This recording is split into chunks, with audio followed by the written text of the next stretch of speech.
cannot describe how boring the bridge is without our stimulating conversations.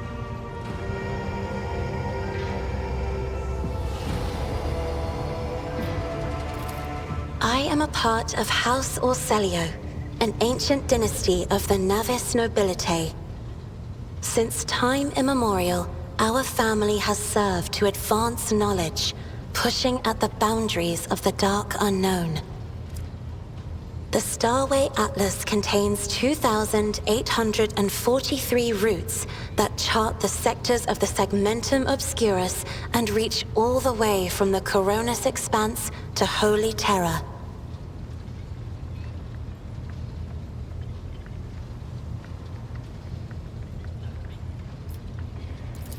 And uniting the Imperium's thousands of worlds. House Orselio is bound by commercial pacts to houses Galeatis, Ortina, Drotus, and... There is a dark blue knot tightening on your neck, Lord Captain. I can see my reply is not satisfying your thirst for knowledge. What is it you desire to hear exactly?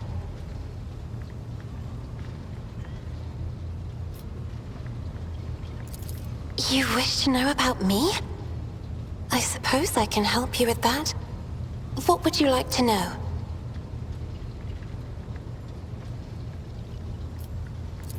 Hardly. According to the chronicles of the house, I was born on one of the Orselio worlds. Oh, what was it? Please forgive me, Lord Captain. My childhood memories are too vague.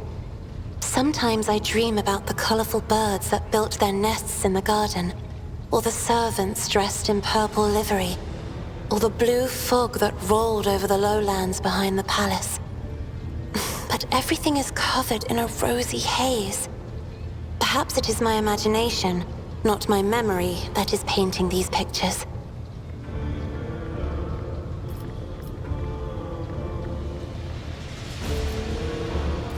The Navigator's open eye is baneful to whoever the warp's ruinous shine falls upon, and therefore it is the symbol of our power.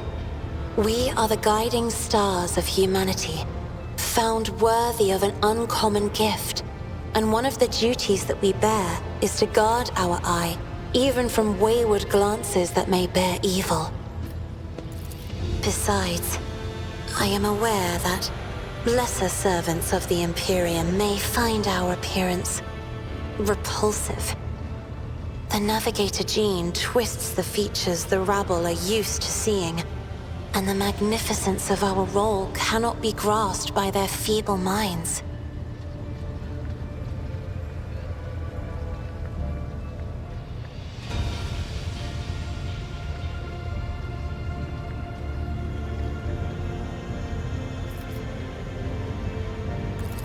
Perhaps my appearance does not terrify you right now, but this will not always be so. The Navigator gene is unstable. My body is going to change over time. And only the God Emperor knows exactly how.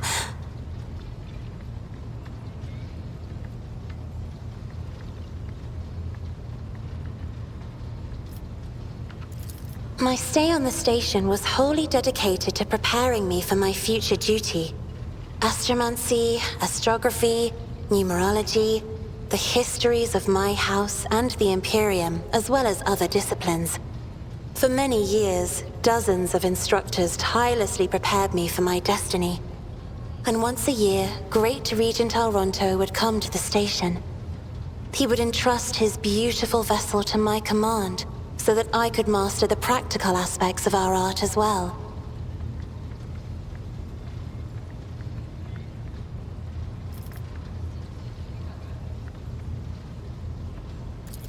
The Regent gave me a bird from a sunlit planet once. I tried to befriend it and make it sing, but for some reason, it refused and died soon after. The instructors were too respectful of my duty to my house to waste precious time on idle chatter. Aside from them, there were only servants on the station. And you know they have their vocal cords removed, so they cannot break their vow of silence. And since the subject has been breached, Lord Captain, why do you not follow this honored tradition? Your decks are so garish. Apologies, I meant noisy. The rabble don't just chatter. Sometimes they shout and even sing. Why do you allow such a lack of restraint? Rogue traders are highborn, are they not?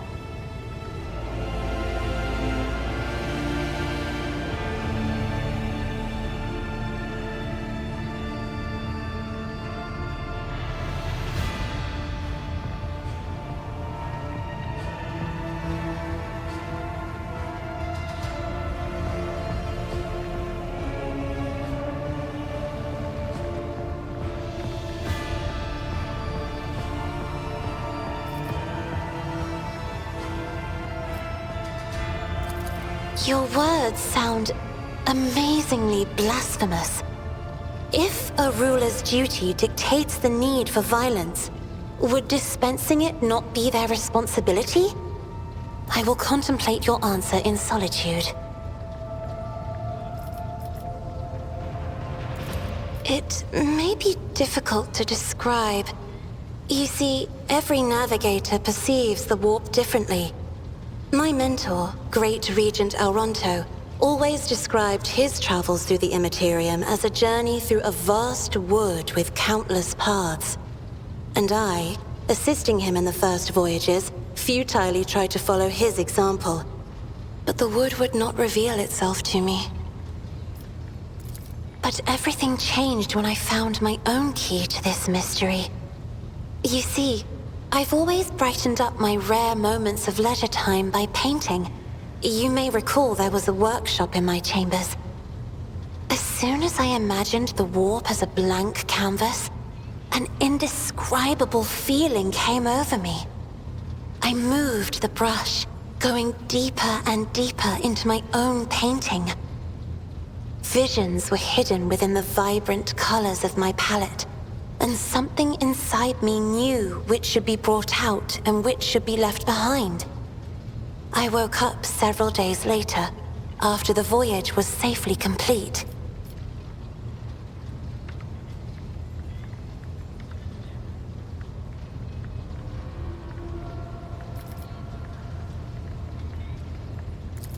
The Emperor graced me with a gift. I can see inner life in addition to the mundane. You cannot know that a fruit has rotten from the inside until a blade slices it in two. I can see the rot from far away. It roils like swamp mud, oozing through the bright peel. Anger and boredom, sadness and joy. Everything that people shut away inside themselves is revealed to me like colors on the canvas of my world. You will hear no objection from me, Lord Captain.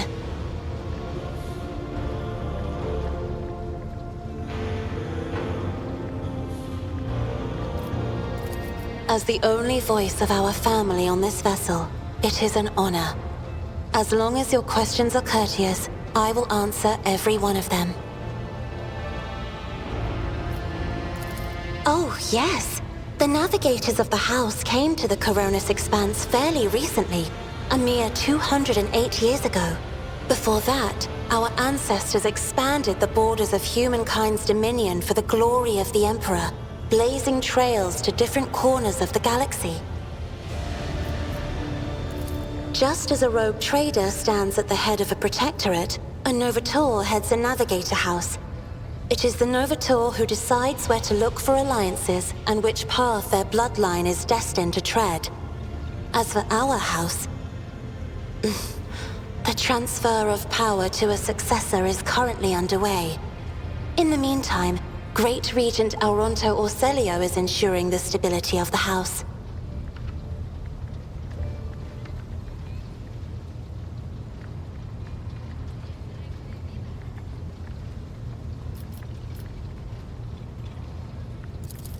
So, says Regent Elronto. Nothing is decided yet. Some people in the house become enshrouded in rolling grey clouds at the thought of me becoming the Novator. But even more are bound with dull leaden chains. They think I am not ready for such a burden. By all means.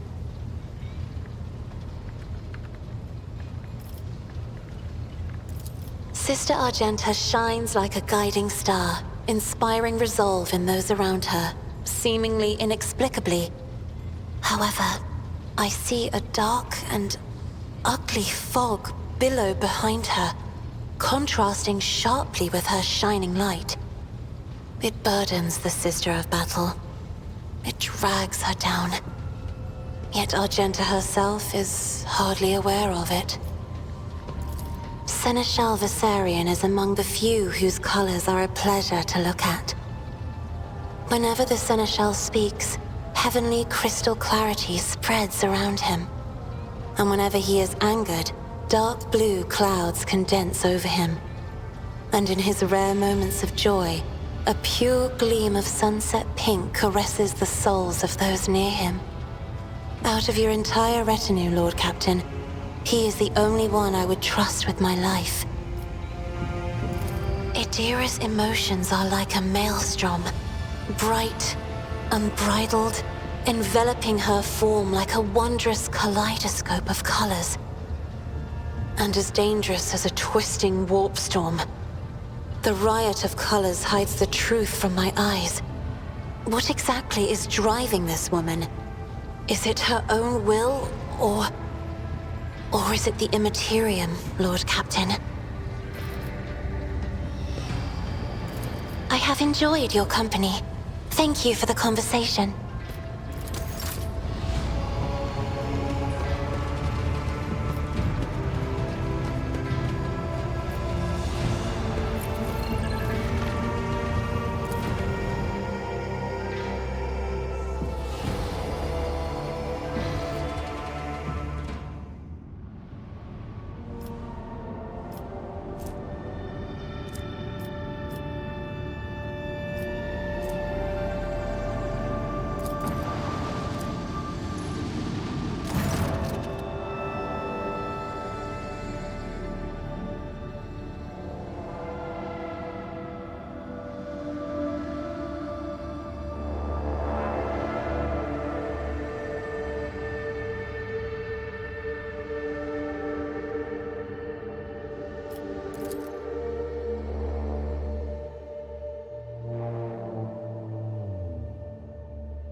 Lord Captain, my apologies. I did not notice your entrance.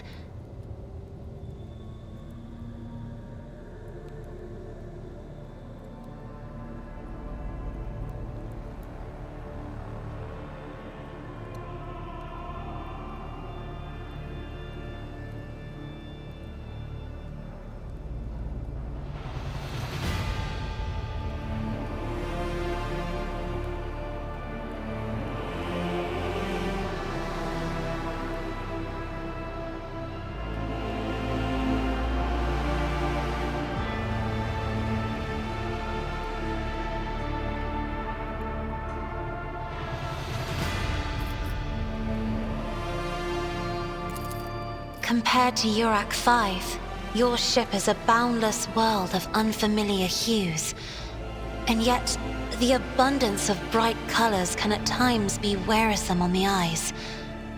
The bridge and the decks are so clamorous. In my search for a place of quiet, I was fortunate to come upon this islet of serenity filled with rare tomes and practically devoid of color.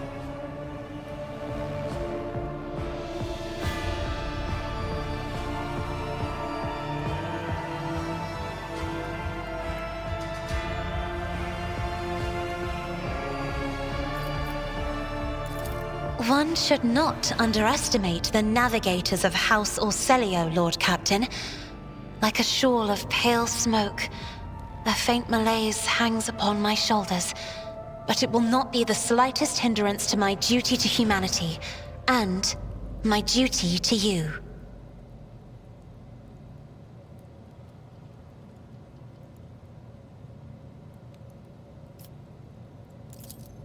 Your servants are somewhat sluggish when it comes to attending a noblewoman of the Navis nobility, but they are quite tolerable.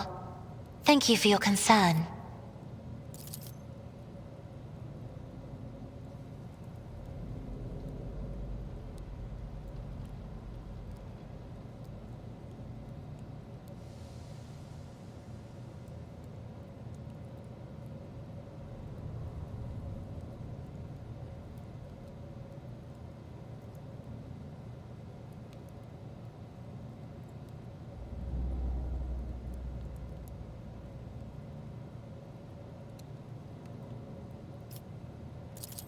Oh, this. I found this fascinating read on one of the shelves, and I must say, it has caught my eye. Its every chapter is written in verse. I find it so beautiful and enrapturing. Urak 5 had a vast archive of its own, of course, although most of the works within had to do with scholarly disciplines of some sort or another. Only in my sparse moments of respite was I allowed to escape into the pages of more embellished works.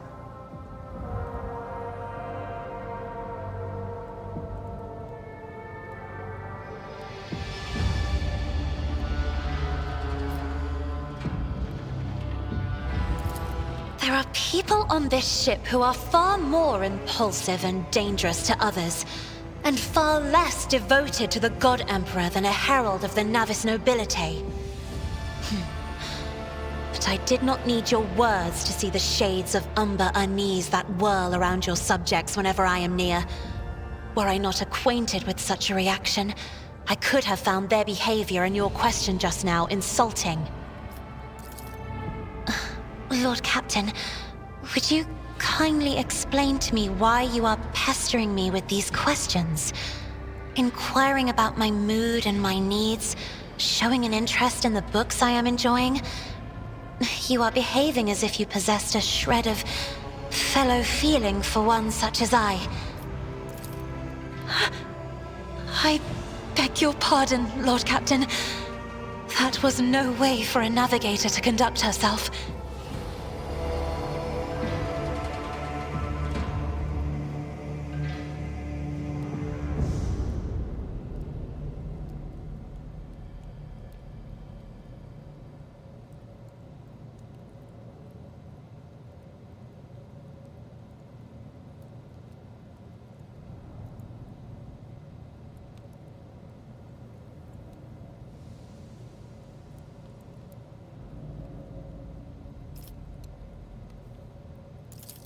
Lord Captain? So many colorful sparks are flaring to life and dimming all around you. It is a veritable ocean of emotions. There are so many of them that I can barely see the pure white sincerity of your words. Please forgive me.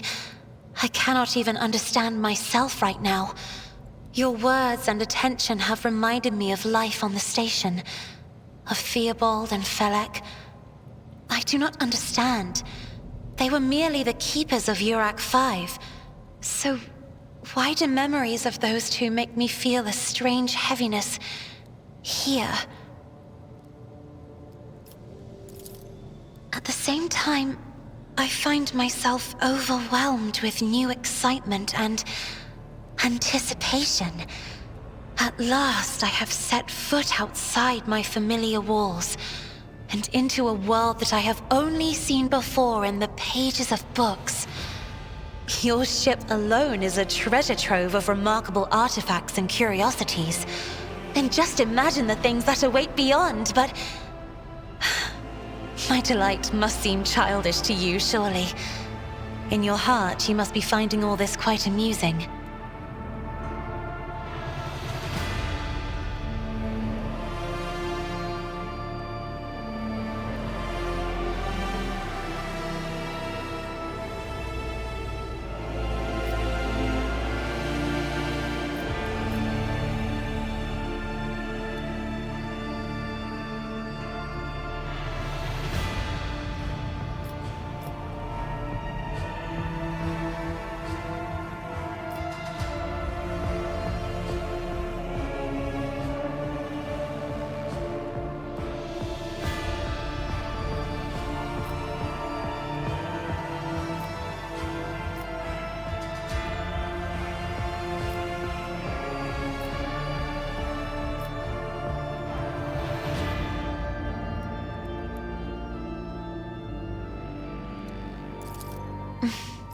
Indeed.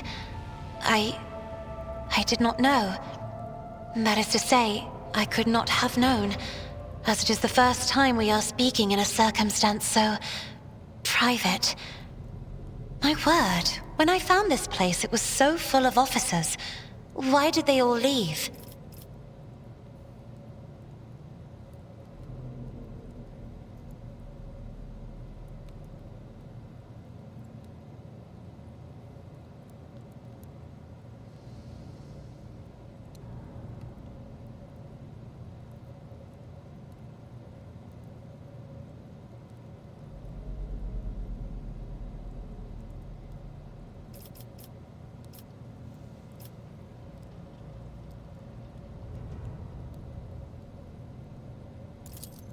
Or because my presence offends them. Then I must take my leave as well. I am due to inspect the Sanctum Navis after the communion ritual and prepare the chamber for the upcoming warp jump. Thank you for your company.